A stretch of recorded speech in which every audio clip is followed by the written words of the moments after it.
Seguimos adelante, buen día Uruguay. Me quedé en la pantalla porque quiero compartir con ustedes algunas noticias, como por ejemplo esta que se generó la pasada jornada, algo que se había dilatado algunos días y en definitiva se concretó. El gobierno anunció y firmó precisamente el acuerdo con UPM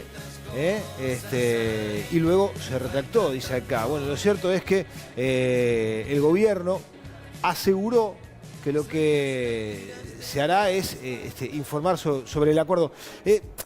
Básicamente, en la pasada jornada, como están viendo ustedes ahora, el gobierno uruguayo y UPM firmaron un acuerdo que sella la primera etapa de la negociación para la instalación de una segunda planta de la empresa aquí en Uruguay. Se dice además que va a ser la planta más grande del mundo en este sentido y que generaría un montón de beneficios para el país desde el punto de vista económico, aunque nuestro próximo invitado, Raúl Viñas, tiene un parecer al respecto. Lo concreto es que la segunda etapa tratará de establecer las obras de infraestructura a realizar para garantizar un óptimo funcionamiento de la planta. En conferencia de prensa que ustedes están viendo en estos momentos, el director de la Oficina de Planeamiento y Presupuesto, Álvaro García, dio algunos detalles del contrato y el impacto que esta planta tendrá en la economía, fundamentalmente, de nuestro país. Se trata de la inversión privada más grande que haya tenido el país, más de 5.000 millones de dólares, y generará cerca de 8.000 empleos, directos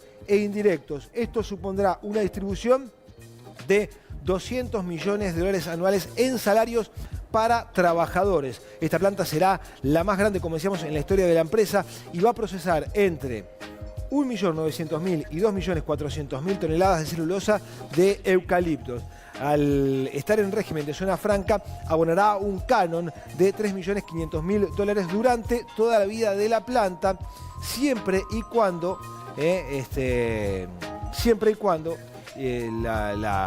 supere los 2 millones de toneladas de producción, a los que se suma otro canon al igual monto durante los primeros 20 años de producción.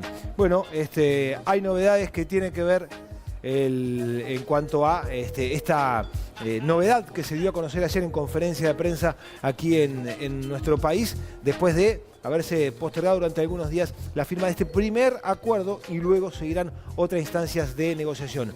Pero de este tema y con una visión muy particular al respecto, no solo en cuestiones que tienen que ver con lo ambiental, sino también en precisiones económicas, es que comienzan a desarrollar la nota con Viñas, Cristian y Sole.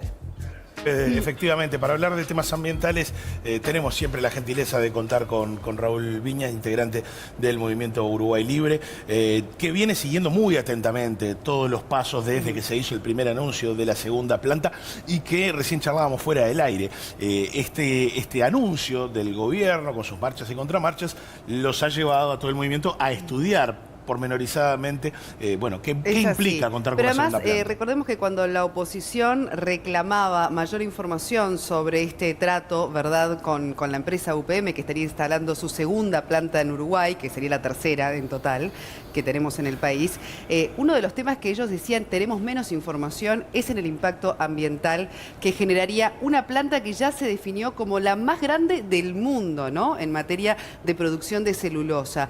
Eso era un reclamo específico incluso de la oposición cuando quería recibir más información sobre el acuerdo o primer paso de acuerdo con UPM.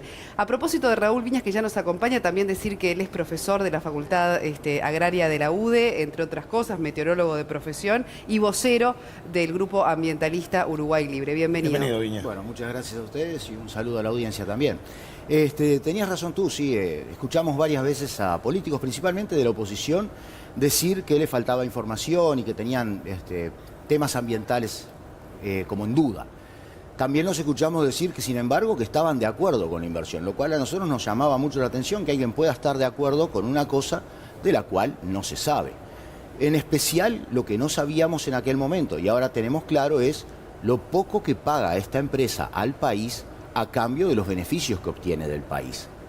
Vimos ahora, por ejemplo, que, como decía recién Federico, la empresa podría llegar a pagar 7 millones de dólares anuales por el canon de la zona franca, y que eso es 10 veces lo que pagan las otras dos zonas. O sea, cada una de las zonas hoy está pagando 350.000 dólares al año. Menos de 1.000 dólares por día por un negocio que a ellos les rinde, de acuerdo con los números de UPM publicados por la propia UPM, casi 1 millón de dólares por día. Recordemos que el tema de la celulosa, dentro de las 6 líneas de negocios que tiene UPM, es el que le da más renta. Ellos, mientras que, por ejemplo, venden 2.000 millones de euros en 6 meses de papel, solo ganan de ahí 90 millones. Venden 1.200 millones de celulosa en el mundo y ganan 250. O sea, hablamos que $1 millón por día, por ejemplo, en la planta que ya está instalada en Fraiventos. Casi $1 millón por día en Fraiventos y 1.400.000, 1.500.000 entre las de Fraiventos y las otras 3. Igual es como le decía, ¿no? Todas las cifras cuando se trata de una inversión tan brutal como la de estas plantas de celulosa son todas tan gigantes que a veces dimensionar lo que queda en el país, Claro. lo que ellos se llevan, siempre son números tan gigantes que impactan de por sí, ¿verdad? Aunque después quizás lo que quede realmente en territorio uruguayo no sea tal. Sí, verdaderamente. Usted lo que más no. critica es el sistema de zona franca Claro, que nosotros concede criticamos el eso. país para este tipo de inversiones multimillonarias. La zona franca y muchas otras cosas que se están dando. Por ejemplo, hace un rato leyendo en el contrato, sale claramente que a UPM se le va a asegurar un flujo suficiente para su planta en el Río Negro, cuando no existe todavía un caudal ecológico establecido. Y cuando hoy, si usted quiere utilizar agua del lago de Rincón del Bonete, la UTE le cobra por usarla porque es agua que al sacarse del lago no se utiliza para producir energía. Y la planta esta va a tener el agua asegurada sin pagar un peso por ella. Y con el cambio de matriz energética que se ha dado en el país, ¿tendría real impacto esto último que usted menciona, de Y sacar bueno, agua de Rincón del Bonete? Nuestro cambio energético nos ha llevado a tener mayor cantidad de energía renovable, pero la reserva principal del sistema siguen siendo los lagos de Rincón del Bonete y la generación hidroeléctrica, que todavía es la parte del León, lo más grande de la generación renovable del país. Raúl, cuando por lo general se suele argumentar en favor de la instalación, también se dice cuántos empleos va a generar, como algo que va a cambiar radicalmente la vida de una población, una comunidad. ¿Ha sido realmente así en los ejemplos que ya conocemos? Durante la construcción, estas plantas generan un alto nivel de empleo. No los 8.000 empleos dignos que escuché decir en la campaña previa a la firma de este contrato. Pero es como algo safral.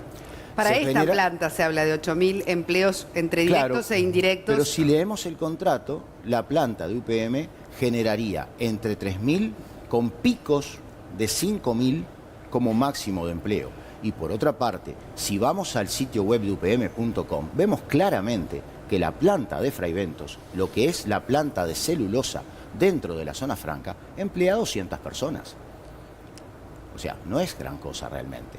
Por otra parte, les estamos dando a ellos todas las ventajas de la zona franca, que son muchas, cuando a esta altura ellos ya no tienen a dónde ir en el mundo para plantar eucaliptos. Revisemos el mundo. El eucalipto nace en Australia, ahí no crece industrialmente porque falta agua. El eucalipto en el hemisferio norte se podría plantar, por ejemplo, en España, donde se lo está extrayendo, se lo está sacando. En el resto del hemisferio casi no hay lugares, en Estados Unidos no entra. En Sudáfrica está prohibido plantarlos. ¿Dónde se pueden plantar eucaliptos? En la zona sur de Brasil, Uruguay y en la provincia de Entre Ríos, Corrientes y hasta Santa Fe. Más allá no, porque tampoco hay agua. Después en el sur de Chile, ahí en la zona de Valdivia. Son unos pocos lugares. Tendríamos que hacer valer mejor la posición que tenemos en nuestro país, la geográfica y la posición que tenemos, además de que la empresa ya tiene muchísimas hectáreas, cientos de miles de hectáreas de su propiedad aquí en el Uruguay, y quizás habría que haber jugado Claro, diferente. es lógico que también de alguna forma, porque por un lado, obviamente como uruguayos y sabiendo las dificultades que atraviesa siempre nuestro país, en una inversión como esta es duro de rechazar o de pensar, de estar en contra de que se instale. Por otro lado, también a veces en nuestras discusiones parece que lo ambiental también tuviese un precio, porque en definitiva, si fuera de otra forma o por otro canon, en definitiva estaríamos dispuestos a conceder No. también lo medioambiental. ¿Cómo poder separar las dos cosas, ¿no? No, Lo que es la inversión, el empleo, etcétera, etcétera, del costo que necesariamente va a tener el impacto ambiental del país. Yo voy a esto. Lo primero es que el negocio le sirva al país. Si yo les propongo a ustedes un negocio, lo que ustedes me van a preguntar es ¿cuánta plata me deja? A partir de ahí lo analizamos. Nosotros ese fue el primer análisis que hicimos desde el Movimiento Uruguay Sustentable, desde el MOUS. ¿Qué es lo que nos dio eso? Que no es negocio. En la forma que se estableció, no es negocio. Hay otras herramientas que se podían haber usado, por ejemplo, en lugar de zona franca, la ley de promoción de inversiones. Ley con la que muchos no están de acuerdo, pero que te permite decirle a la empresa, bueno, mientras que te instalás, mientras que tenés gastos, yo no te cobro esto, no te cobro esto otro, pero después empezás a trabajar como cualquier otra empresa dentro del país. El hecho de que se firmen contratos, aparte de nuestra legalidad con las empresas, es un tema que se ha venido aumentando últimamente, pero es un tema muy peligroso. En Perú a esos contratos le llaman contrato ley. Porque cuando uno firma un contrato de esa forma con una empresa, habiendo además un tratado de inversiones como el que tenemos con Finlandia, que por supuesto, tengamos bien claro, protege las inversiones uruguayas en Finlandia, además, ¿tá? Habiendo un tratado como ese, firmar un contrato es dejar expuesto todo nuestro régimen legal a lo que pueda marcar las cortes internacionales. Y pierde la legalidad del Uruguay. Los que hicieron este país no firmaron contratos. Los que se largaron al campo a explotarlo, los que hicieron los primeros frigoríficos, los saladeros, todo aquello se hizo trabajando, no con contratos especiales y dentro de la legalidad. Y cuando algo en la legalidad del país no está de acuerdo o no está conforme, se va al Parlamento para que se trabaje sobre él. Esa es la forma de trabajar de un país en serio.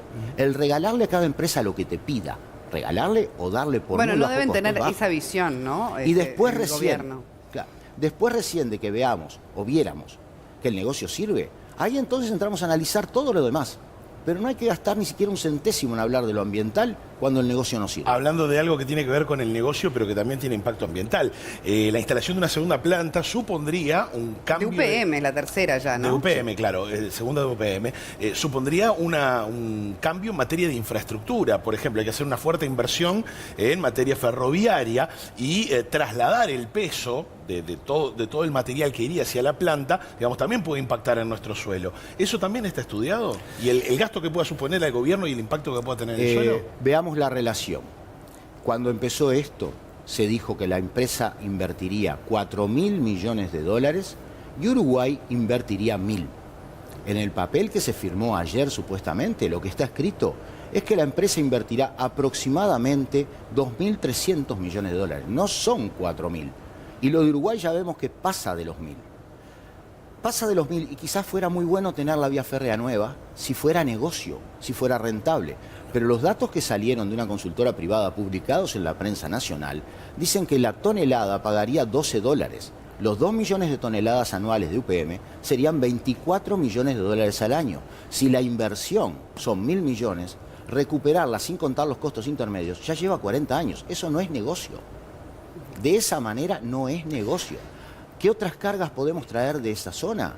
Sí, seguramente se sumarán algunas, pero pensemos lo que exporta el Uruguay, cuántos millones de toneladas son, y vamos a ver que no va a haber mucho más de 1 millón de toneladas más, quiero decir, en la línea férrea que se va a construir. Vamos a especificar también que este es un acuerdo que da un primer paso. Todavía no se puede confirmar, ¿verdad?, que efectivamente se vaya a instalar esta planta en nuestro país. Todavía faltan sucesivos pasos y un mediano plazo, Claro. así que para poder estar seguros de que se pudiese concretar la obra. Sí, queda muy claro que Uruguay se compromete a muchas cosas en ese contrato. Yo invito a todo el mundo a que lo lea. Está disponible en la web. Uruguay se compromete a muchas cosas y la planta queda como que si al 15 de marzo o de abril del 2020 la empresa decide que no se va a instalar, muchas gracias y no te debo nada. Y un punto más que queremos también, bueno, conocer la visión de los ambientalistas en su representación tiene que ver con esto que ya no sabemos tampoco mucho definir, porque han habido avances y retrocesos en la información, o no queda muy claro, ¿no? A veces contradictoria la información. El hallazgo al menos de está este confirmado. hallazgo de un, claro, pero ¿de qué exactamente, en definitiva? De un sistema petrolero, ¿verdad? Se dice. Esa fue la definición. Pero como ambientalista, ¿usted está en la línea de que efectivamente estamos ante un hallazgo de trascendencia para el país en materia de hidrocarburos? La por lo que se declaración viene de la declarando? empresa, la declaración de la empresa fue muy clara. No sirve. O sea, De hecho, ya- se trasladó a otro lado, ¿no? está dentro del plan. La empresa tiene un plan de hacer 4 pozos, se comprometió a eso, hizo el primero, encontraron eso que dicen que no rindió ni un barril de petróleo, después de estar 3 días tratando de extraer petróleo de ahí.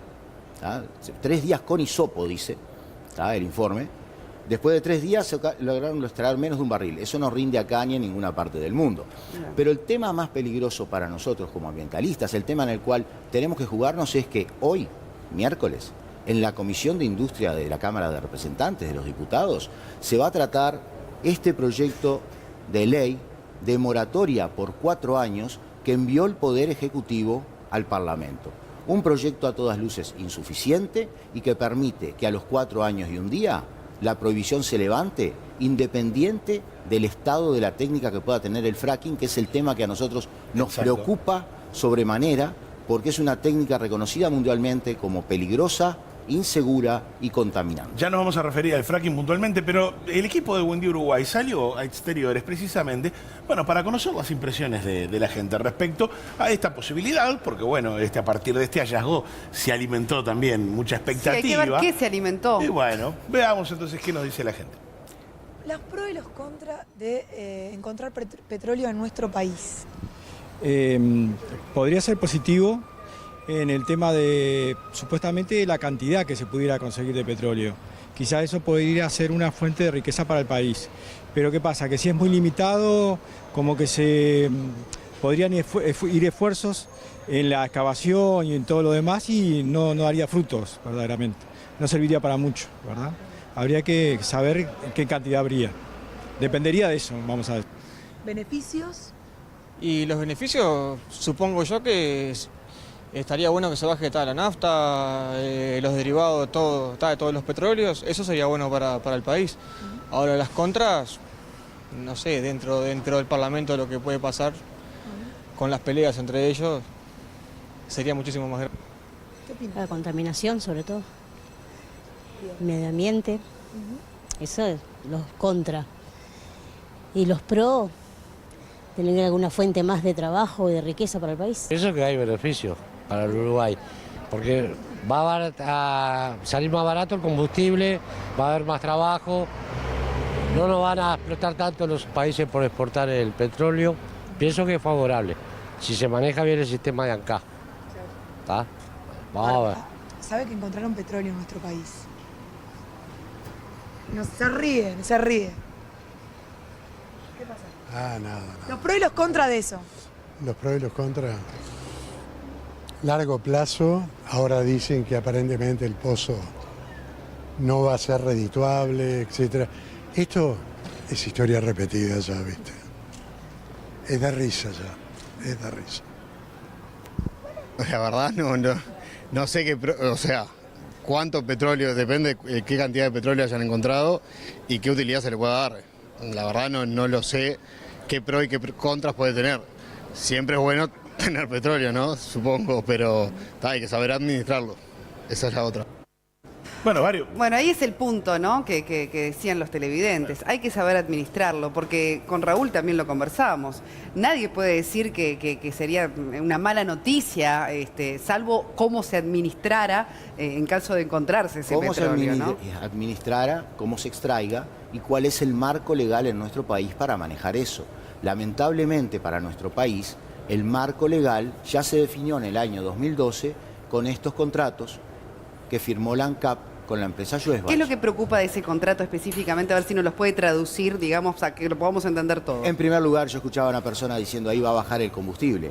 Por este contrato, la ANCAP le pagará a la empresa el precio internacional por el petróleo. O sea, para la ANCAP comprarle a la empresa, por ejemplo, Schwarzbach, o comprarle a Nigeria o a Kuwait, sería lo mismo. Bueno, la baja de combustible ya se podría haber dado de hecho porque el precio del barril viene bajando hace mucho tiempo y no ocurre en rigor. Después había opiniones muy sensatas también, hablando por ejemplo de ver cómo se administra, o sea, demandando información, no solo también por el método de extracción, sino que demandando esa información que, le pregunto, Viñas, ¿tiene el gobierno hoy por hoy? A nivel del Ministerio de Industria, a nivel de Dirección Nacional de Medio Ambiente, información de las consecuencias, de la implicancia o solo es la información que manejan las empresas que tienen la concesión para la extracción. ANCAP tiene información. ANCAP tiene información porque ANCAP ha trabajado este tema durante mucho tiempo. El tema es que cuando uno firma un contrato, como decíamos hoy en el tema de UPM, que uno firma un contrato que va más allá de la ley nacional, lo mismo se hizo con estas empresas, se firmó con Schwarzbach Energy Uruguay SRL, una SRL nacional, y se le da, entre otras cosas, a ellos la definición y propuesta del plan de extracción. Hoy por hoy, al no estar prohibido el fracking en el Uruguay, ellos pueden optar por el fracking. Y ese es un grave peligro para nosotros, porque ellos, para llegar a esa capa de 2 metros de arenas saturadas en hidrocarburos, atravesaron el acuífero. El acuífero está atravesado por un caño que está rodeado de productos químicos. estos pozos no son los mismos que se hacen para sacar agua. El director de la Dinama lo dijo la otra vez, son iguales a los de agua. No son iguales. En primer lugar, para estos pozos se importaron más de 160 toneladas de productos químicos. Y en segundo lugar, la propia Dinama les pidió un estudio de impacto ambiental que no se pide a un pozo de agua. O sea, hay un reconocimiento de la administración de que estos pozos no son los pozos de agua. Ahora, y que ya el solo hecho de hacerlos es peligroso. Se trató de explicar en reiteradas oportunidades el tema de la extracción de petróleo según fuese convencional, no convencional. Se decía que no había ni que discutir el tema fracking porque iban en búsqueda de petróleo convencional que no requería de esa tecnología. Ahora se contempla que efectivamente puede estar ese no convencional que depende del fracking. Lo que pasa es que siempre estuvo, porque los comienzos de esto vienen de un informe del Servicio Geológico de los Estados Unidos que dice que esta zona del mundo es importante y que puede contener grandes cantidades de hidrocarburos no convencionales. La propia empresa, hasta febrero de este año, en sus comunicados y en sus comunicados a los accionistas, les decía, estamos buscando petróleo no convencional. Hay una que imagen. Sí o sí se extrae con fracking. No hay otra forma. Bien, eso es lo que tiene que quedar claro. El punto es entonces que el 16 de febrero, ante que en todos los departamentos del norte del país las intendencias prohibieron el fracking, que se estaban tratando los proyectos en ese momento de prohibición, no el de moratoria que se va a tratar hoy, que es mucho más leve. En ese momento la empresa cambia sus comunicados y dice, uy, no, en el último nos equivocamos, estamos buscando petróleo convencional. Y a partir de ahí ha sido su discurso. Viñas, vamos a darle paso a nuestro compañero Federico Paz, que tiene una consulta desde la barra. Fede. Mira, seguramente usted no tenga la información de la empresa, pero sí una opinión formada al respecto. La búsqueda de petróleo aquí en Uruguay data de décadas atrás, muchísimas décadas. De hecho, las aguas termales se descubrieron cuando estaban buscando petróleo. Y en el último tiempo se buscó a mar abierto y aquí. ¿Y por qué se insiste? Si en realidad los resultados nunca arrojan resultados o un producto que genere la explotación del mismo. ¿Por qué las empresas que tienen fines de lucro siguen apostando en la búsqueda del petróleo aquí en Uruguay cuando todos los resultados no han sido positivos hasta el momento? Bueno, en primer lugar tenemos que hay informes que dicen que podría serlo y este tipo de empresas corren atrás de esas cosas y trabajan mucho en las bolsas de valores, donde juegan con los comunicados, tratan de presionar que se den comunicados a favor para elevar los precios de las acciones y de esa manera conseguir dinero. Es un gran negocio el negocio de la exploración petrolera. Ahora, Viñas, van a venir ambientalistas además de otros países también en reclamo de una ley contra el fracking en nuestro país por un tema de que, como bien decía, el acuífero guaraní de alguna manera se compromete en estos pozos y posibles hallazgos que puedan estar realizando, ¿verdad? Gente de Paraguay, bueno, del Mercosur en definitiva. Hay organizaciones mundiales que quiere preservar el acuífero guaraní. Sí, exacto. Y como decía, hay organizaciones mundiales que trabajan estos temas. Son temas que técnicamente están prácticamente laudados a esta altura. Es más, el propio hecho de que en nuestro Parlamento se esté estudiando una moratoria que se toma como prohibición es porque no hay nadie en todo el Parlamento que se anime a decir hoy vamos a hacer fracking. Eso no existe, porque no hay un solo ejemplo de fracking bueno. Ahora Estados Unidos lo hace, ¿no? Que es una potencia mundial. Estados Unidos está en guerra. Estados Unidos está siempre en guerra. Estados Unidos, las cosas que hace en algunos casos, como en este tema, es explotar recursos que considera estratégicos de la manera que se explotan en tiempos de guerra. Nuestro país no está en guerra y tiene un recurso mucho más valioso que es el agua. Cualquiera que vaya a comprar una botella de agua embotellada mineral de medio litro está pagando más cara el agua que la nafta. Ese es el punto al que está el mundo hoy. Ese es el punto en que mucha gente que antes no se servía directamente de las redes de distribución de agua, hoy toma agua embotellada. No digo solamente en el Uruguay, digo en el mundo. Tenemos una gran reserva de agua ahí, una reserva que es de agua prácticamente fósil, que demora en algunos casos 300 años o más en recuperarse, y la vamos a arriesgar por unos aventureros que vienen a tratar de obtener un poco de petróleo y que de alguna manera consiguen que se les firmen contratos más allá de nuestra ley. Eso es el punto en que como país tendríamos que cuidarnos. Muy bien, Raúl Viñas, hemos pasado por varios temas desde ya y siempre con mucho interés. Lo escuchamos, seguiremos charlando de estos temas cuando la ocasión lo merite. Muchísimas gracias. A ustedes.